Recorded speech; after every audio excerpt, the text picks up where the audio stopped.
the show. You're watching CUTV with Michelle Moore. I'm here today with Katie Nelson. Our main subjects that we're going to discuss today are self-defense from the SPVM, as well as access to information, the value of information, essentially. Would you like to take us through the timeline of the last few months? Sure. Okay, well, I guess the topic got brought up or began in February when a employee directory was leaked from the SPVM internally. It kind of brought us to where we are now. We had started a Facebook group, the List de SPVM, which essentially enabled people to post pictures of police who had engaged in brutality or had done something wrong, and then help us formulate complaints or identify the police for complaints.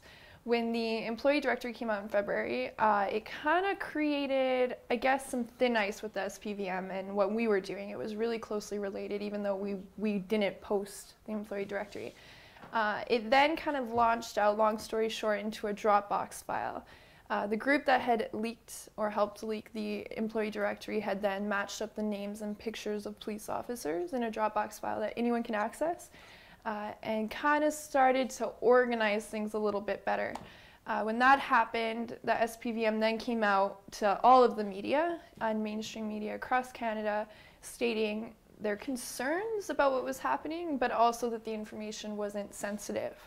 That kind of contradicts the idea that they put forth in an investigation in cooperation with RCMP and CSIS, as well as the Provincial Police SQ, into trying to figure out who was organizing this information. It then led into the discussion of intimidation charges. So it was an intimidation investigation against the SPVM, and then led to deonto complaints being leaked. And now, as we see today, different media co-ops or different groups leaking these leaking this kind of information or deonto complaints, that kind of stuff, without anonymity. And it brings us to now, where we're seeing the SPVM kind of start to boil over a little bit. They're not sure how to handle the situation. They say that the Dropbox is illegal only because of the way it's organized. So each officer has a specific file in the Dropbox, their name, their picture, their office information, so what their position is with the SPVM, their office phone number, that kind of stuff, and then if there's any deonto complaints against them from the past or pending. So it gives us a good perspective of each officer and their reputation. Okay. And would you like to explain a little bit where, so the SPVM was not bothered by this information at first, so can you explain a little bit when they started saying that it resembled more intimidation? Sure. So when the information was first leaked, there was an investigation that began simply to find out the source. After that, a Dropbox was created. The Dropbox is super organized in the sense that it broke down each officer. It figured out where or what the officer's position was during the strike or during protests, and then their past. So it gives you a more personal perspective into the officer that attacked you. So for example, if I was attacked by Officer Joe Blow, let's say, and I couldn't figure out who he was or what was going on or why or different questions like that, I could go onto the Dropbox, figure out which kind of officer he was. So say it was a riot cop. Go to that section of the Dropbox, open it, go through the pictures, or if I had his last name or badge number, accessibly find it, open it up, and see that, for example, if Joe Blow had a past of police brutality, well, then I know that my complaint toward deonto would be more effective, and I could use that, or my lawyer could use that. That, I think, is when the SPVM started to freak out a bit. So when there was an actual structure? Yeah. Okay. Yeah, when things became organized, they made a statement saying that the way that the Dropbox had been organized is what makes it illegal. So once things started to get put together, once the puzzle pieces started to come together, is when they started to freak out. It's when intimidation became a more, I guess, a more viable way of pressing charges. It became a way for the police to press charges easily. It shows, or in their position, it showed that we were purposely, or that whoever was doing the Dropbox was purposely trying to intimidate police. Okay, and the initial leak, it's unknown where it came from, but it was found out that it did come from inside the SPVM, is that right? So an internal employee of the SPVM leaked the information out, and then it was picked up by a group, known right now as the People, and then leaked through that means. Okay, and then put onto the Dropbox. Yeah, okay. So right now we know that the group, the People, operate the pastebin that leaked the information as well as the Dropbox. Right, okay, and so the list of the SPVMs should be seen as independent from this Dropbox? Absolutely. Absolutely. Okay. So would you like to talk to us a little bit about the list of the SPVM is concerned and the intimidation that you had after the protest? Sure. Well, everybody runs the Facebook group collectively. There's no person in charge of it. There's no one who started it. That seems to be a big misconception, but there are people who post quite frequently on it and people who help manage it. So I post quite frequently. I'm really invested in that kind of organizing. And so with that came the assumption that I ran or took care of the Facebook group, which isn't true. I'm extremely unorganized and incapable of running such a useful tool. But I guess police caught on to the fact, or an investigation was rumored to have been launched against me for intimidation against the SPVM and personnel of the SPVM. When that happened, the police that oftentimes are in charge of manifs or demonstrations kind of picked up on it, and I got a little bit more intimidation from their part for my participation. I was confronted a few times by different police for posting pictures or asking for badge numbers, for example. So we know now that police are on the list and that they're watching it. But more importantly, we know that specific police are doing it. So usually in investigations, you'll see a core group of officers who are, that's what they're investigating, that's what they have to keep up on. We know that, for example, a bike cop that attends manifs or protests as a bike cop isn't a part of that investigation, obviously, but we're also aware that they're going on their personal time and looking at the list and keeping up with it. So much so that they're able to confront different protesters or different people who attend manifs and confront them on what they posted about them personally. Okay. Can you tell us about the one specific instance? Sure. Officer Andrew Green had confronted me at a manif quite a while ago, actually. And as I was walking up, I think it was actually the 22nd, I was walking up and he said, "I heard you're looking for my badge number." And I was ignoring him, and he said, "I saw on Facebook, you know, why did you write those things about me on Facebook?" Because there was an image that was created of him by a separate person, and it was kind of like a mockery image saying, "The moment you realize you're not a nice person." And it was in French, which should go to show that I'm completely incapable of speaking French, so I don't know why they think it was me, but anyway, he was insulted that we had called him a bad person or not a nice person. So he had looked through the comments of the page and he had seen that we were looking for his badge number, something that he had refused to give in the past. And at the beginning of the protest, he had confronted me saying, "Well, my badge number is this. I heard you're looking for it." Good to know. We have it already, but thank you. And we moved on, trying to avoid the confrontation or provocation. At the end of the protest, though, after the mass arrest had happened, we were walking down a back alley kind of toward the mass arrest. We were waiting for a friend, and they had seen me. So everyone was allowed to stand there up until the point they had spotted me. So he pointed at me, went to the other police, said, "Katie's here," whatever, and then tried to herd everyone away. So at that point, they had instructed everyone who was standing, which was like 5 or 6 people, maybe not many, to leave the area. So we did. Like, no argument, no fight. I didn't even make contact, didn't speak, just walked away. At that point, they'd come up, they'd separated the person that was with me and the other people that were walking away. They'd cornered me in, just took my bag, no charge, no you're under arrest, nothing like that, and started going through it. Specifically, they had gone through my wallet. So when I asked what they were looking for, because they were going through every receipt in my wallet, like I have so much junk in my wallet, everything they could find, they said they were looking for my real address. Now, the police know by heart my address. I've received $6,000 in tickets. They don't need to ask for ID to know it, but they didn't believe that it was the correct one. So he had a camera on his helmet that one of the GoPro cameras that they record with, and so I figured that it must be legitimate what they're doing. When I went to go take a picture of the one officer, he took my camera, took my wrist, did the whole thing. And I had mentioned, "Well, you guys are recording me right now." And he said, "No, our cameras are turned off." So that's when I kind of realized it wasn't as legitimate as I thought. They couldn't find my address. They confiscated my goggles and some mailbox. And then as I was walking away, they said, "We warn you never to post pictures again. This is your final warning," whatever that means. And I confronted him saying, "What's your personal vendetta? Like, why is this personal?" To try and get them to say something. At that point, the one officer, I think his name is Matthew DeGuire, he said, "I don't have anything personal," and pushed me into Andrew Green, who until that point hadn't been involved in the search. That's when he confronted me again about why I was saying what I was saying about him and very high school, very dramatic, like stop talking about me behind my back, like very childish. And then I was released.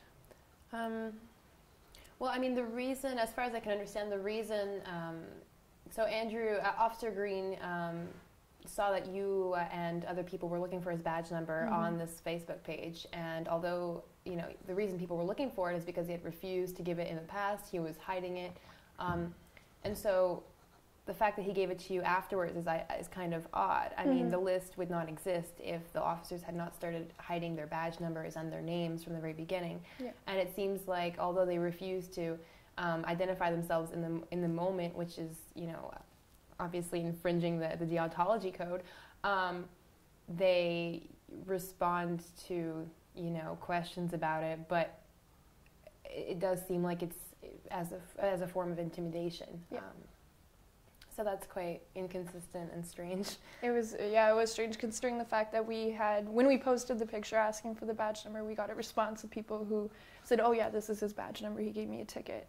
The purpose of the list is so that we can use our own resources to try and establish a way to identify the police, which turns out it works, right? So we had already acquired his badge number, and then he reiterated it and gave it to me again the day when he confronted me. So should you or other users of this page be nervous about posting these accusations without having actual proof, or? Yeah, so one of the things we hear police say is that they don't accuse us or post our pictures when they think we've committed a crime, but they do. And maybe it's not us in specific, maybe they haven't stepped the line or taken that extra bound where they start saying, well, we saw this protester doing this, can you help us identify them? But on their website, on their Twitter, on their Facebook, and on their YouTube, they regularly post pictures or surveillance photos that they have from convenience stores of people who are accused of committing a crime. Whether or not it's political, they're still accused of committing a crime. So for example, you can go on the SPVM site and you'll see a section of help, we need the public's help to find this individual. They don't know the name of the person, they don't know any of the information, they just have the picture. And they're accusing this person of stealing something from a convenience store or committing an assault, whatever. That's exactly what we're doing. Okay, so I was wondering if you could give us an example of a specific officer that, for example, you or others have come across on the Dropbox or on the SSPVM list who actually you have come across in protest, just so we get like a specific example. Sure. So Daniel Theore, I don't want to mess up his last name. He was an officer that we saw throughout the strike who was really brutal. He has a really big reputation for being violent. He's extremely aggressive. He's physically aggressive. He has accusations of sexual harassment. He has accusations of verbal harassment. He's not a very nice guy. He's popped up on the list many times. There's many pictures of him, people who need help in identifying him for those complaints. When the Deonto complaints were released, there was one set that was released of solved complaints. So it wasn't very many. And then a media co-op just released another one of all the complaints between 1991 to 2011, solved or not, which gives us more of a perspective. They have a lot more to deal with right now. Now they have the Dropbox. Now they have the numerous threats against Ian Lafreniere. So I think they're kind of trying to cope with that. But I think the main point right now is, I guess, surveillance. How are we using the information? No police have been injured. No police have been targeted in specific. I think actually it's really helped with the violence. Aside from cops confronting me for posting their picture, a lot of police now protect their face. A lot of police pull up their shield instead of hitting someone with a baton. We see that cops that have been observed before, or cops that are on the Facebook who realize it, now are super cautious about what they're doing. For example, Pascal Aubé, he was one of the first riot police to be posted. He's a GI. We figured out his name, we figured out all of his information, and we approached him. Like we didn't walk up and say, hey Pascal, but we were in a manif, and we confronted him by his first name. We said, Pascal, what are you doing? And the shock on his face, like, oh my God, like now they know, now he's accountable. Like, what must be going through that person's mind? It's like when you're in a manif and a cop approaches you by your first name for the very first time, it's, what do they know about me? Like, what can they use against me? So it kind of leads us to believe that police officers are guilty before they even commit a crime. There's always a past. If a cop is nice to you, they were mean to someone else, right? So I think the more priority for the SPVM right now is to see how we use the information. So I don't expect any charges hopefully soon, but I know that there's a few investigations going on. Jan Lafreniere came out recently and said that the protesters were more dangerous because of the technology that they had. Would you like to explain a little bit what he was referring to? Sure. So mass arrest on April 5th, I believe. We were so bored, and you're in very close space to the riot police. It's very uncomfortable, and at one point we were trying to document. So it was a perfect opportunity to document and record and get badge numbers and names, especially if there was anything to happen in the kettle. Even if it hadn't happened yet, if something were to happen, like we saw a few attacks on the protesters inside by the police, we could So you were taking preventive measures? Yeah, exactly. So when doing that, we check the last name on the shoulder of the officer. Sometimes they're not there, sometimes they are, and then the badge number. Because the way that the Facebook group is set up and then linked, there's a link available on the Facebook group to the Dropbox, we were able to easily and quickly reference to the officer involved that we were taking a picture of at that point. I mean, we were there for hours. We could have documented all of them. He had told us that his name was, I think he said his name was Francois, whatever his last name was. And so when we went to go look in the directory, which was supplied by the Dropbox, to confirm everything, he had lied. There was no Francois, and the only name that began with F with his matching his last name was Philip. So we went back to him and we said, Mr. whatever his last name was, cop, you've lied. Your name's Philip. And they thought it was quite funny. The reaction from the riot police on the line was they had all lied. They'd all lied about their names. So we went and checked everyone that we had taken a picture of, and in fact they had. None of their names were matching up. They had lied about everything, and then we were able to document at that point. I think when that happened, because the supervisors were watching, and I have really nothing to lose anymore, so I think they had realized that we had, not only did we have the information to use, but we had the accessibility to the information, and I think that poses a threat. We were able to identify when an officer was misidentifying themselves or lying about their identity before we even got home, which means holding them accountable on the spot as opposed to a few days later at the next manif.